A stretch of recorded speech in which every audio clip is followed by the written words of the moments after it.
வணக்கம். நமது மீடியா செய்திகளுடன் நான் நிரோஷன். முதலில் தலைப்புச் செய்திகள். இந்தியா பாகிஸ்தான் கடற்படை பல பரீட்சையில் உச்சத்தில் இந்தியா. பாகிஸ்தான் ராணுவ தளபதியின் அணு ஆயுத மிரட்டலுக்கு இந்தியா கடும் பதிலடி. ஜம்மு காஷ்மீரில் ஏற்பட்ட திடீர் மேகவெடிப்பில் பலர் உயிரிழப்பு. பாகிஸ்தானில் தாக்குதல் நடத்தி இந்திய விமானப்படையினருக்கு விருதுகள் அறிவிப்பு. பாகிஸ்தான் சுதந்திர நாள் கொண்டாட்டங்களில் பல இடங்களில் துப்பாக்கிச் சூடுகள். இந்திய தாக்குதலில் மிரண்ட பாகிஸ்தான் உருவாக்கும் புதிய படைப்பிரிவு. இனி விரிவான செய்திகள். இந்திய கடற்படையின் பலம் பாகிஸ்தானை அதிக எச்சரிக்கையில் வைக்கிறது. இந்தியாவின் கடற்படை வலிமை கிட்டத்தட்ட அனைத்து பரிமாணங்களிலும் பாகிஸ்தானை விட கணிசமாக அதிகமாக உள்ளது. பாகிஸ்தான் கடற்படையுடன் ஒப்பிடும் போது இந்திய கடற்படையை பொறுத்தவரை கடற்படை அளவு, தொழில்நுட்ப ஆழம், செயல்பாட்டு கோட்பாடு மற்றும் உள்நாட்டு திறன் ஆகியவை மிக அதிகமாக உள்ளன. இந்தியா தற்போது சுமார் 290 கப்பல்களை கொண்டு ஒரு கடற்படையை வைத்திருக்கிறது. இதில் 2 செயல்பாட்டு விமானம் தாங்கி கப்பல்களாக INS விக்ராந்த் மற்றும் INS விக்ரமாதித்யா உள்ளன. அது தவிர 11 ஏவுகணை தாங்கி கப்பல்கள், 12 போர்க்கப்பல்கள், 18 கோர்வெட்கள் மற்றும் அணுசக்தியால் இயங்கும் கப்பல்கள் உட்பட 18 நீர்மூழ்கி கப்பல்கள் உள்ளன. இதற்கு நேர்மாறாக பாகிஸ்தானின் கடற்படையில் விமானம் தாங்கி கப்பல்கள் இல்லாத நிலையில் 148 கப்பல்கள், 15 போர்க்கப்பல்கள், 16 கோர்வெட்கள் மற்றும் 16 நீர்மூழ்கி கப்பல்கள் உள்ளன. பாகிஸ்தான் கடற்படை நீர்மூழ்கி கப்பல்களில் பெரும்பாலானவை பழைய தலைமுறை டீசல் மின்சார கப்பல்கள். இந்த கடற்படைகளை வழிநடத்தும் கோட்பாடுகள் மாறுபட்ட லட்சியங்களையும் தந்திரோபாய முன்னுரிமைகளையும் பிரதிபலிக்கின்றன. இந்தியா ஒரு நீல நீர் தந்திரோபாயத்தை பின்பற்றுகிறது. அது இந்தோ பசிபிக் முழுவதும் கடற்படை சக்தியினை முன்னிறுத்துதல், கடல் பாதைகளை பாதுகாத்தல் மற்றும் பிராந்திய அச்சுறுத்தல்களுக்கு எதிரான நம்பகமான தடுப்பை வழங்குதல் ஆகியவற்றில் கவனம் செலுத்துவது. இந்தியாவின் விமானம் தாங்கி கப்பல்களின் இருப்பு ஒருங்கிணைந்த வான் கடல் நடவடிக்கைகளை செயல்படுத்துகின்றது. MiG-29K போர் விமானங்கள் மற்றும் பல ஹெலிகாப்டர் படைப்பிரிவுகள் மூலம் இந்தியா தனது கடற்படையின் செயற்பாட்டு வரம்பை விரிவுபடுத்துகிறது. மறுபுறம் பாகிஸ்தானின் கடற்படை கோட்பாடு முதன்மையாக தற்காப்பு மற்றும் கடலோர பகுதி நடவடிக்கைகளாகவே உள்ளன. பாகிஸ்தானிடம் விமானம் தாங்கி கப்பல்கள் இல்லாததால் அது வரையறுக்கப்பட்ட செயற்பாட்டுடன் கூடிய நில அடிப்படையிலான விமானங்களை நம்பியுள்ளது. பாகிஸ்தான் கடற்படை முக்கியமாக அதன் கடல்சார் வர்த்தக கடல் பாதைகள் மற்றும் கடற்கரைகளை பாதுகாப்பதில் கவனம் செலுத்துகின்றது. இந்தியாவின் போர்க்கப்பல்கள் பொதுவாக மிகவும் மேம்பட்டவை மற்றும் அதிக ஆயுதமேந்தியவை. உதாரணமாக கொல்கத்தா கிளாஸ் ஏவுகணை தாங்கி கப்பல்கள், பிரம்மோஸ் சூப்பர்சோனிக் குரூஸ் ஏவுகணைகள் மற்றும் பராக் 8 வான் பாதுகாப்பு அமைப்புகளுடன் பொருத்தப்பட்டுள்ளன. அவை சிறந்த மற்றும் நீண்ட தூர தாக்குதல் மற்றும் பல அடுக்கு பாதுகாப்பை வழங்குகின்றன. இதற்கு நேர்மாறாக பாகிஸ்தானின் மிகவும் நவீன கடல் மேற்பரப்பு கப்பல்களான துக்ரில் கிளாஸ் போர்க்கப்பல்கள் குறைவான எண்ணிக்கையில் செங்குத்து ஏவுதள ஏவுகணைகள் மற்றும் குறைந்த அதிநவீன சென்சார் மற்றும் ரேடார் தொழில்நுட்பத்தை கொண்டுள்ளன. இதனால் பாகிஸ்தான் கடற்படை கப்பல்கள் தாக்குதல் மற்றும் தற்காப்பு நடவடிக்கைகள் இரண்டிலும் குறைவான திறன் கொண்டவை. இரு கடற்படைகளின் ஆழ்கடல் திறன்கள் என்று பார்த்தாலும் இந்தியாவின் ஆழ்கடல் பலம் உயர்ந்த நிலையில் உள்ளது. இந்தியா INS அரிகந்த் போன்ற அணுசக்தியால் இயங்கும் பாலிஸ்டிக் ஏவுகணை நீர்மூழ்கி கப்பல்களை இயக்குகின்றது. இவை இரண்டாம் தாக்கு அணுசக்தி தடுப்பு மற்றும் நீடிக்கப்பட்ட கடலுக்கடியில் ரோந்துக்கு முக்கியமானவை. பாகிஸ்தானின் நீர்மூழ்கி கப்பல் கடற்படை முக்கியமாக பழைய அகோஸ்டா 90B டீசல் மின்சார நீர்மூழ்கி கப்பல்களை வைத்திருக்கிறது. சீனாவிலிருந்து பெறப்பட்ட நவீன ஹேங்கர் கிளாஸ் கப்பல்கள் இன்னமும் இயக்கப்படவில்லை. இந்த ஏற்றத்தாழ்வு பாகிஸ்தானின் தந்திரோபாய நெகிழ்வு தன்மையை நேருக்கடியில் கட்டுப்படுத்துகிறது. அத்துடன் கடலில் இந்தியாவின் ஆதிக்கத்தையும் பலப்படுத்துகிறது. இந்தியாவுக்கு ஒரு குறிப்பிடத்தக்க தரமான நன்மை உள்நாட்டு கப்பல் கட்டுமானத்தில் உள்ளது. இந்தியாவின் 80% மேற்பட்ட கடற்படை கப்பல்கள் உள்நாட்டிலேயே வடிவமைக்கப்பட்டு கட்டப்பட்டன. இதற்கு நேர்மாறாக பாகிஸ்தான் கடற்படை சீன இறக்குமதிகள் மற்றும் சீன தொழில்நுட்ப உதவியை பெரிதும் நம்பியுள்ளது.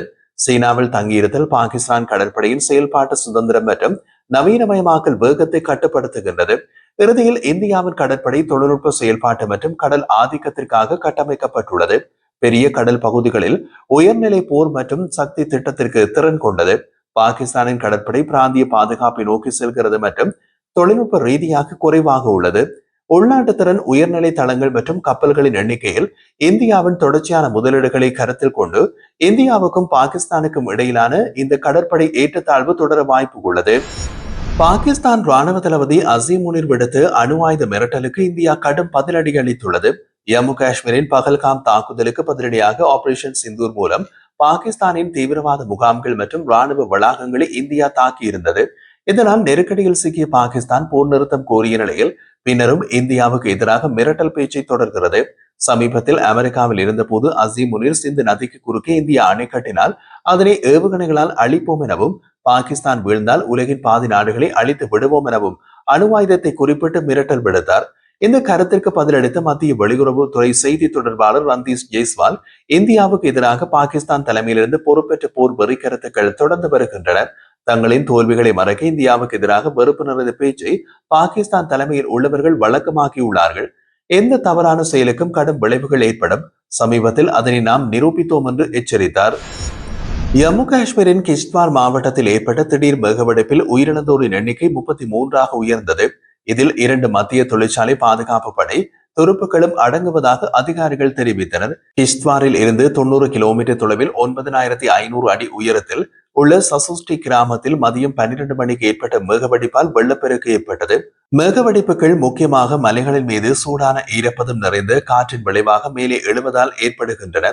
இந்த செயல்முறை ஓரோகிராபிக் மழைப்பொழிவு என்றும் அழைக்கப்படுகின்றது. இந்த ஈரப்பதமான காற்று செங்குத்தான சரிவுகளில் விரைவாக மேலே எழும்பும் போது அது குளிர்ந்து பெரிய தீவிரமான குமுலோபனிபஸ் மேகங்களை உருவாக்குகிறது. அதனால் கடும் மழைப்பொழிவு ஏற்படுகிறது. மலைப்பகுதியில் உள்ள மசாயிஸ் மாதா கோயிலுக்கு செல்லும் பாதையில் அமைந்துள்ள இந்த கிராமத்தில் யாத்திரைக்கு திரண்டிருந்த நூற்றுக்கணக்கான பக்தர்கள் வெள்ளப்பெருக்கில் சிக்கினார்கள். வெள்ளம் மற்றும் மண் சரிவால் 75க்கும் மேற்பட்டோர் காயமடைந்துள்ளனர். பல வீடுகள் கடுமையாக சேதமடைந்த நிலையில் 200க்கும் மேற்பட்டோரை தேடும் பணி தேசிய மற்றும் மாநில பேரிடர் மீட்பு படைகள், செஞ்சிலுவை இயக்கம் உட்பட மீட்பு இயக்கங்களின் தலைமையில் தீவிரமாக நடைபெற்று வருகின்றது. அதிகாரிகள் மீட்பு மற்றும் நிவாரணப் பணிகள் முழுமையாக நிறைவடைய சுமார் 20 நாட்கள் ஆகும் என்றும் தெரிவித்துள்ளனர்.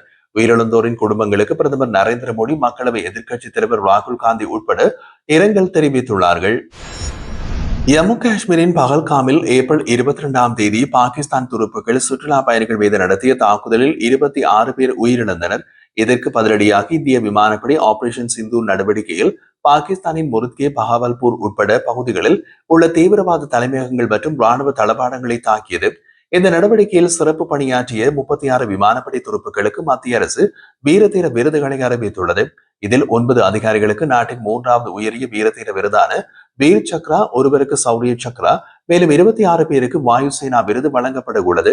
வீர் சக்ரா விருது பெறுபவர்களாக குரூப் கேப்டன்கள் RS சித்து, மனிஷ் அரோரா, அனிமேஷ் பட்னி, குணால் கல்ரா, விங் தளபதி ஜாய் சந்திரா, ஸ்குவாட்ரன் லீடர்கள் சர்கத் குமார், சிதான் சிங், ரிஸ்வான் மாலிக் மற்றும் பைலட் அதிகாரி AS தாக்கூர்.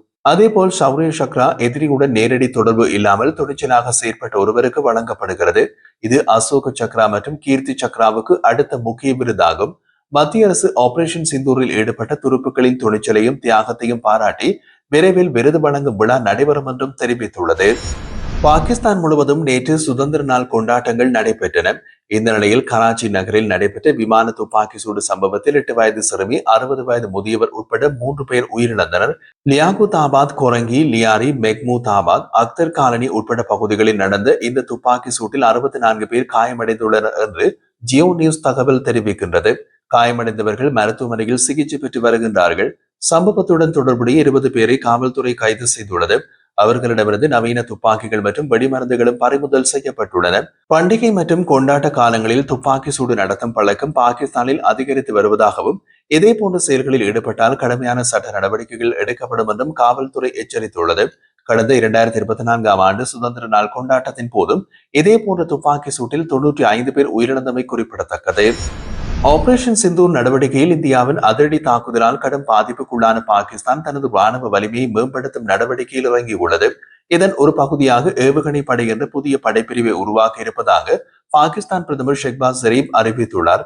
பகல்காம் தீவிரவாத தாக்குதலுக்கு பதிலடியாக ஆக்கிரமிப்பு காஷ்மீர் மற்றும் பாகிஸ்தானில் உள்ள தீவிரவாத முகாம்கள் மீது இந்தியா ஆபரேஷன் சிந்தூர் என்ற பெயரில் விமான தாக்குதல் நடத்தியது. இதில் பாகிஸ்தானின் தீவிரவாத முகாம்கள், விமானங்கள் மற்றும் விமானப்படை தளங்கள் பெரிதும் சேதமடைந்தன. பல போர் விமானங்களும் அழிக்கப்பட்டன. இதனால் இந்தியாவிடம் போர் நிறுத்தம் கோர வேண்டிய நிலை பாகிஸ்தானுக்கு ஏற்பட்டது. இந்தியாவின் தாக்குதலால் ஏற்பட்ட இழப்புகளை மீட்டெடுக்க சீனாவின் ராணுவ மாதிரியை பின்பற்றி ஏவுகணை மற்றும் ராக்கெட் திறன்களை கண்காணிக்கும் தனிப்பிரிவை உருவாக்க பாகிஸ்தான் திட்டமிட்டுள்ளது. சுதந்திர தின உரையில் இதை அறிவித்த ஷெரீப் விரிவான தகவல்களை வெளியிடவில்லை. பாகிஸ்தானில் மூத்த ராணுவ அதிகாரி ஒருவர் கூறிய போது, புதிய படையில் பிரத்யேக கட்டளை பிரிவு இருக்கும் என்றும், போர் சூழ்நிலையில் ஏவுகணை கையாளல் மற்றும் நிலைநிறுத்தலுக்கான கமாண்டாக இது செயற்படும் என்றும் தெரிவித்துள்ளார். இந்தியாவின் எதிர்கால தாக்குதல்களை மனதில் வைத்து இந்த திட்டம் முன்னெடுக்கப்பட்டுள்ளதாகவும் அவர் கூறினார்.